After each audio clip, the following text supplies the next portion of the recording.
Bienvenidos, esto es Radio Sefarad y estas son las noticias. Empezamos un día más con los titulares de hoy. El Congreso Judío Mundial en Buenos Aires condena al BDS y rinde homenaje a Nisman.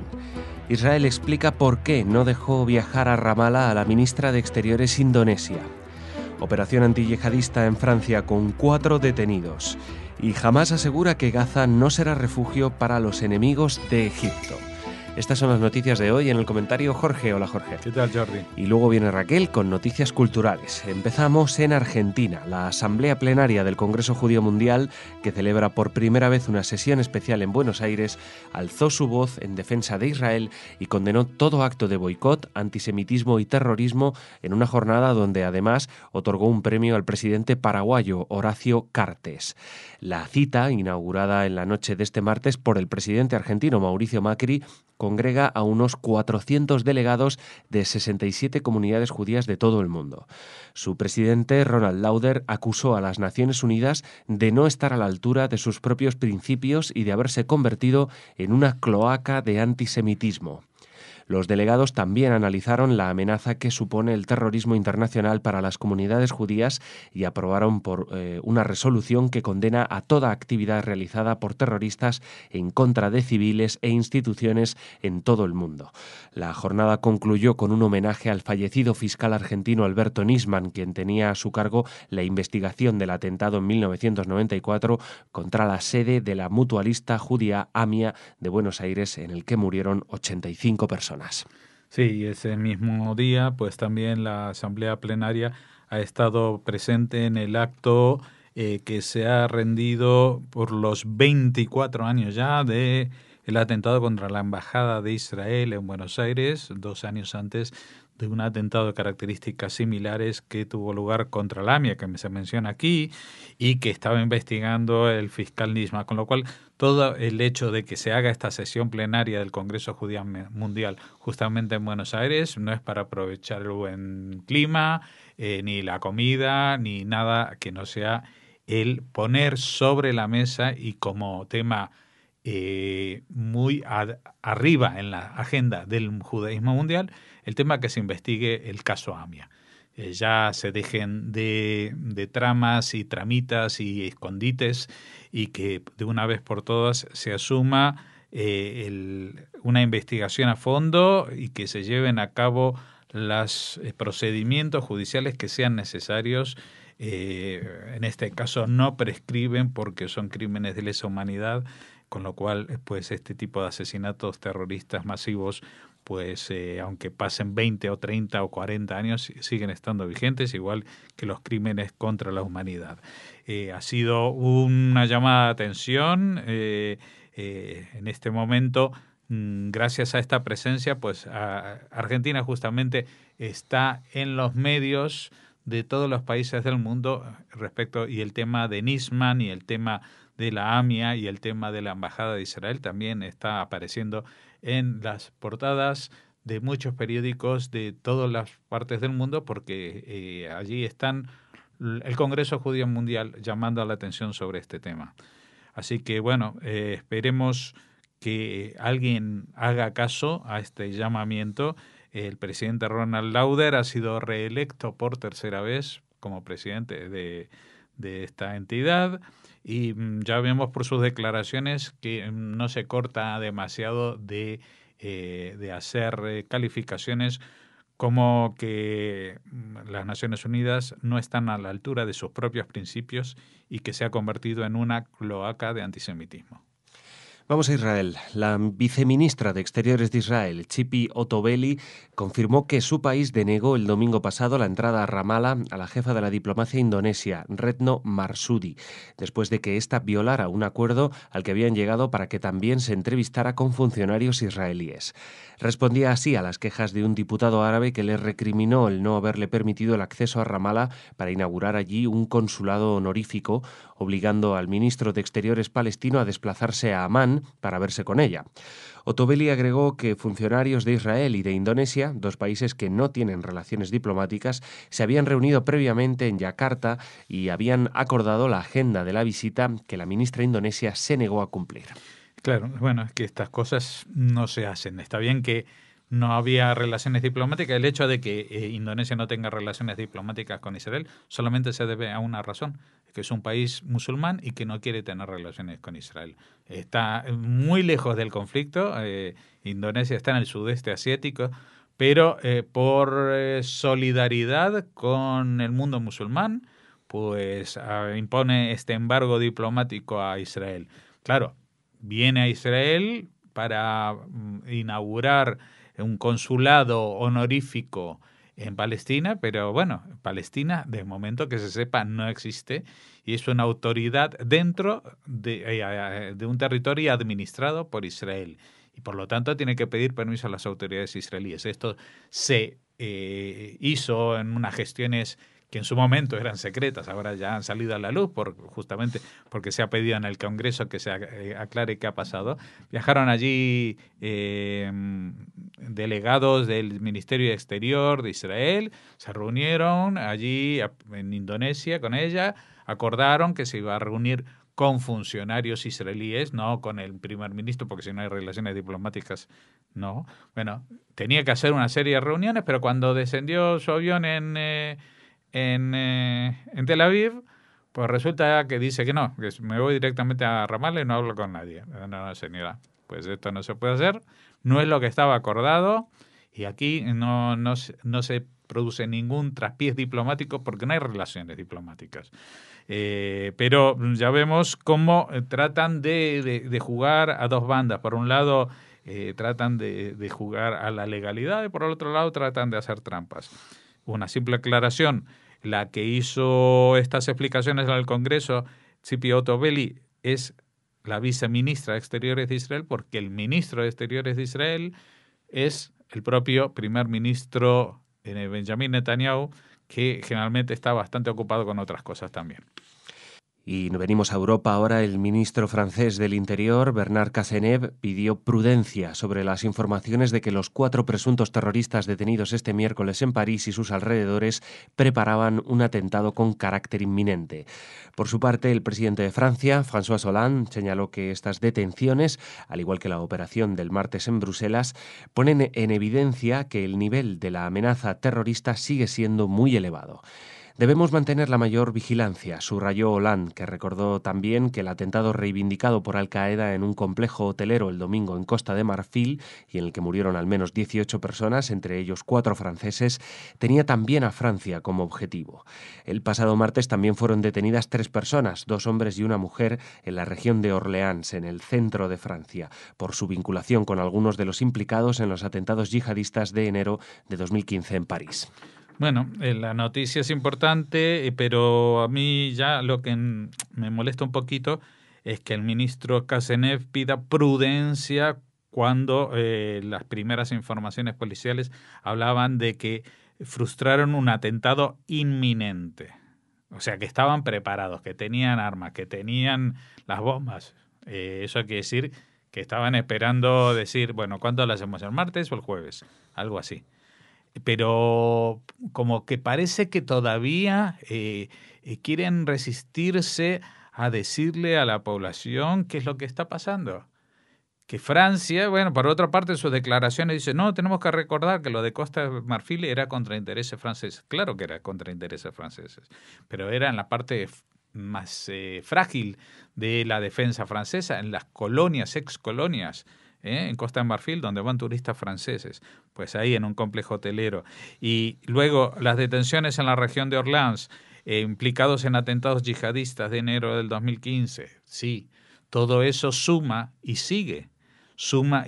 Entonces, a ver, tampoco es para que la gente se quede encerrada en las casas, pero la gente tiene que estar consciente de que están en estado de guerra.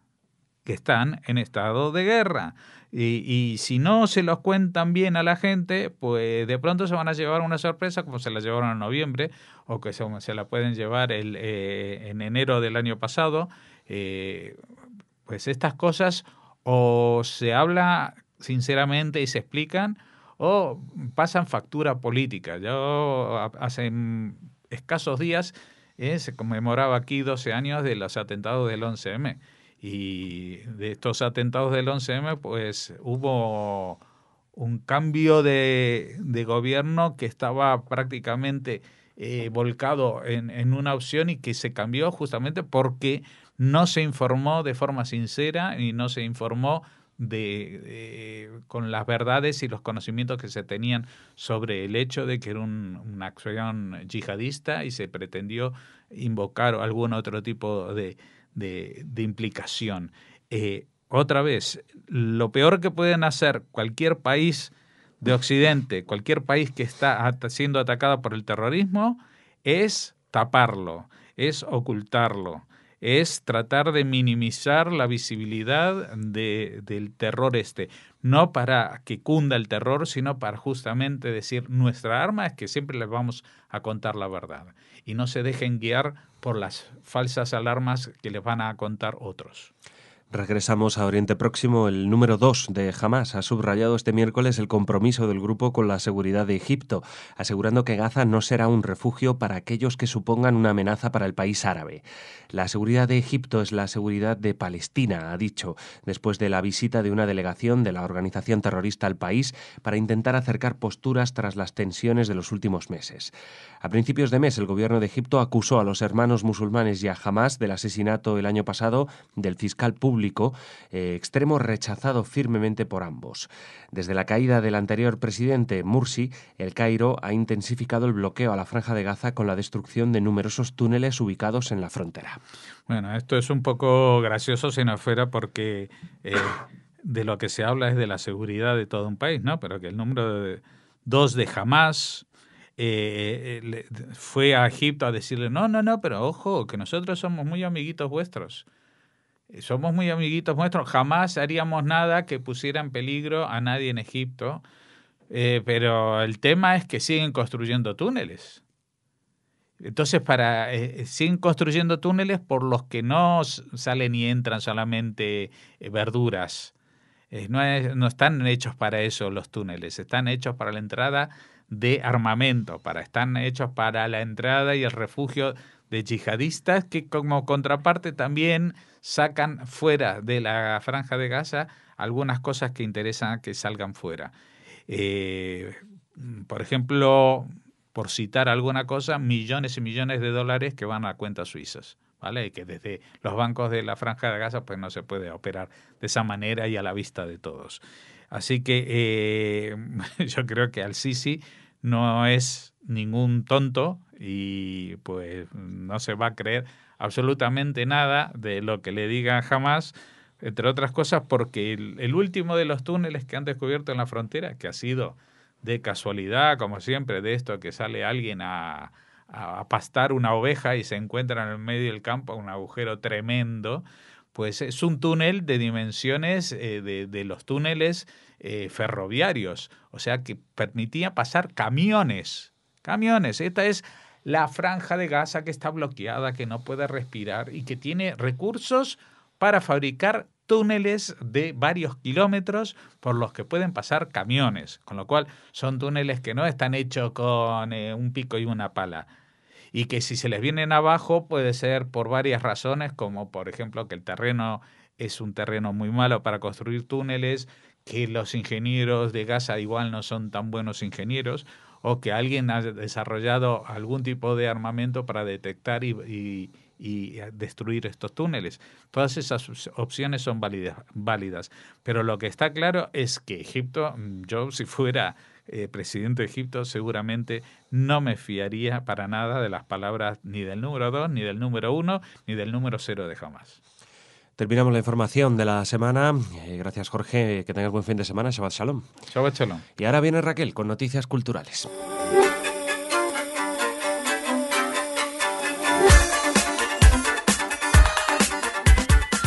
Siempre digo lo mismo los viernes, Raquel, pero es que antes de que llegue Shabbat tenemos noticias culturales en el espacio informativo de la mano de Raquel, claro. Hola Jordi, y hola a todos los que nos escuchan. Noticias buenísimas, como intentamos siempre que sean las de la agenda cultural. No podemos conseguir lo mismo o decir lo mismo de las de la primera parte, pero bueno. En este caso... Yo, salvo cuando me tratas temas de boicot y eso, ya, que esos son los más tristes, los boicot culturales. Antisemitismo y esas cosas. Sí, también. A veces bueno, pues manchan un poco esta agenda cultural. Pero vamos con lo bueno. Vamos con lo bueno. Desde el Centro Sefarad Israel han programado 2 visitas guiadas para amigos y simpatizantes de su institución a la maravillosa exposición Chagall, Divino y Humano, de la que tanto hemos hablado aquí en Radio Sefarad. Ya saben, esa exposición que está presente en la Fundación Canal Isabel II de Madrid, de la que hablamos con nuestra querida colaboradora Alicia Perris, y que se centra en la obra gráfica de Marc Chagall, uno de los pintores y artistas gráficos más importantes del siglo XX. Se llama Divino y Humano y no es casualidad la elección de este título, porque ambos conceptos están presentes en estos grabados, litografías, serigrafías que podemos ver en esta exposición, donde lo divino se expande hacia lo humano y lo humano hacia lo divino, dicen en la nota de prensa, llegando a convivir en un mismo espacio como consecuencia de la visión artística de Chagall, una síntesis de experiencia personal, mito y religión. Les ponemos el enlace al programa que dedicamos en el Trazo Errante junto con Alicia Perris a esta exposición. Y les comentamos que si quieren participar en estas 2 visitas guiadas, bueno, pues es muy fácil. Les comentamos las fechas. Son el martes 29 de marzo a las 6:30 de la tarde, y si no pueden ir por la tarde, tienen la oportunidad de hacerlo el jueves 31 de marzo a las 12 de la mañana. Tampoco hay que madrugar, o sea que está muy bien. Serán grupos de 25 personas, la inscripción es gratuita y también les ponemos el link en Centro Sefarad Israel, en nuestro Leer Más, para que allí encuentren la manera de inscribirse en esta visita guiada, que tendrá como guía a Federica Palomero, que es historiadora de arte, graduada en la Universidad de Toulouse, posee un máster en literatura latinoamericana por la Universidad Simón Bolívar de Caracas, ha sido curadora jefe del Museo de Bellas Artes de Caracas y fue directora del Museo Sefardí de la capital venezolana, el Museo Maurice Curiel. Así que nadie mejor que ella, o una de las personas que mejor nos puede explicar y guiar por esta maravillosa exposición. Les repetimos los días: el 29 de marzo a las 6:30 de la tarde y el jueves 31 a las 12. Pues nada, no se pueden perder a esa exposición en canal de Marc Chagall. Sí, primero oigan la entrevista con el programa de Alicia Perris, que les dará muchas claves, y luego vean la exposición. A mí me encanta ir a visitas guiadas, Jordi, porque siempre te descubren nuevas perspectivas de lo que ves y, no sé, intenciones ocultas del artista, o te vinculan esa obra con un momento vital del pintor o del escultor. No sé, creo que es una oportunidad muy buena. Pues sí, es como ir a un concierto habiendo escuchado el disco antes, que así pues te lo sabes y te gusta más. Ahora seguimos en el Centro Sefarad Israel, pero en este caso en cooperación con el Centro de Estudios Judeocristianos. Así que hablamos de 2 de nuestras instituciones favoritas aquí en Radio Sefarad. Sefardíes en los Balcanes, la revista Balcania y la novela El olor de la lluvia en los Balcanes. Estas dos maravillas literarias nos convocan, gracias, como les decimos, a esa cooperación entre el Centro de Estudios Judeocristianos y Centro Sefarad Israel, que cooperan, que se ayudan en la presentación de una de las obras más notables de la autora serbia Gordana Kuik. 7 novelas y 2 libros de cuentos sostienen la trayectoria literaria de esta escritora, que siempre toma como centro el judaísmo en la región de los Balcanes en todos sus libros. En este caso les hablamos de esa revista Balcania, que se presenta un poco como exponente de la cultura sefardí en los Balcanes, en concreto en Serbia. La Embajada de España en Belgrado y la sede del Instituto Cervantes en la capital serbia son los impulsores de este monográfico, que lleva el título Balcania y que se presenta en edición bilingüe, en serbio y en castellano, y opera como revista de estudios balcánicos. Se presentó ayer en el Centro Sefarad Israel para después pasar a hablar de esta novela que les anticipábamos, El olor de la lluvia en los Balcanes, que nos habla de la historia familiar de la autora. La obra narra el devenir de la familia sefardí Salom, cuyas 5 hijas viven en el Sarajevo de comienzos del siglo XX, envueltas por el calor y el color de la comunidad y las alegrías y tristezas de la vida cotidiana, aprenderá las reglas de la vida mientras desafía las normas de una sociedad patriarcal y el vendaval de la historia en pos de una existencia independiente y adelantada a su tiempo. Gordana Quick es hija de una de las 5 heroínas de la novela. Traza en esta crónica familiar un vasto fresco que abarca ambas guerras mundiales y se detiene en la compleja y trágica vida en los Balcanes. El libro se publicó en Yugoslavia en 1986 y se ha adaptado al teatro, al cine, al ballet y ha sido traducido a 10 lenguas por el momento. O sea que Fíjate. Muchas ganas de leer El olor de la lluvia en los Balcanes. Qué precioso título. Sí, la verdad que sí. Qué bonita región, los Balcanes, bonita y turbulenta. Y castigada. Sí, con un peso fundamental en la historia del mundo sefardí. Y seguimos internacionales, Jordi, hablando de judaísmo, en este caso, de una exposición que se presenta en el Museo Judío de Praga. Se llama Imágenes Perdidas, la podremos disfrutar hasta este abril de 2016 y está abierta en la Galería Robert Gutman de este Museo Judío de Praga. Está dedicada a los emigrantes judíos al Nuevo Mundo y lo hace a través de la obra del pintor flamenco Eugene van Miegen. El éxodo por el puerto de Amberes fue captado por este pintor flamenco y en esta exposición se pueden ver 50 de sus dibujos y pinturas y se presentan también pósters de la compañía Red Star Line y fotos del puerto de Amberes de aquella época. Esta compañía naviera era la responsable de trasladar a estos inmigrantes hacia el Nuevo Mundo.